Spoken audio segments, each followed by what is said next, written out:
Les techniques d'imagerie acoustique sont aujourd'hui communément employées dans tout un tas de domaines, depuis le bâtiment jusqu'au biomédical, avec des applications bien connues comme les sonars ou encore les échographies.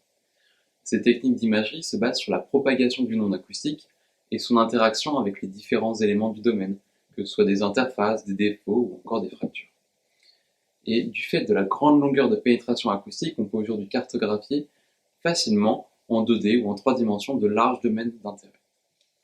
Qui dit technique d'imagerie dit résolution, et dans le cadre des techniques acoustiques, la résolution axiale, dans l'axe de propagation des ondes, peut être définie à l'aide du critère de Rayleigh, qui dit que le plus petit élément que l'on va pouvoir déterminer va être de l'ordre de grandeur de la demi-longueur d'onde acoustique utilisée.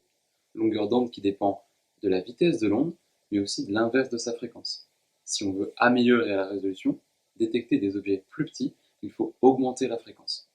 Pour générer des ondes acoustiques de très haute fréquence dans le domaine des gigas, voire des térahertz, on utilise aujourd'hui des techniques dites d'acoustique picoseconde, qui se basent sur l'absorption d'une impulsion laser extrêmement courte par un matériau qui va, pendant un très court laps de temps, chauffer et se dilater, donnant naissance à des ondes acoustiques.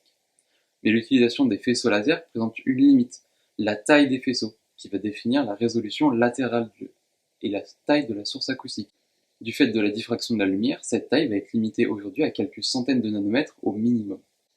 Pour développer une nouvelle technique d'imagerie présentant une résolution nanométrique, il est donc nécessaire de trouver de nouvelles sources qui combinent génération de très haute fréquence et taille nanométrique. L'alternative que j'étudie pendant ma thèse consiste à coupler non seulement l'impulsion laser, mais aussi des nanoparticules métalliques.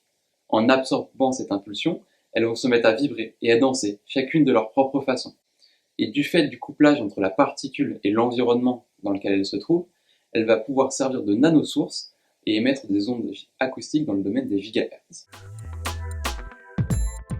Le défi de ma thèse consiste donc à mener l'enquête pour découvrir quelles nanoparticules vibrent de quelle manière, quel est son couplage et son interaction avec son environnement, et est-ce qu'elle va pouvoir devenir la nanosource de mes rêves dans le but de développer une nouvelle technique d'imagerie acoustique avec une résolution nanométrique.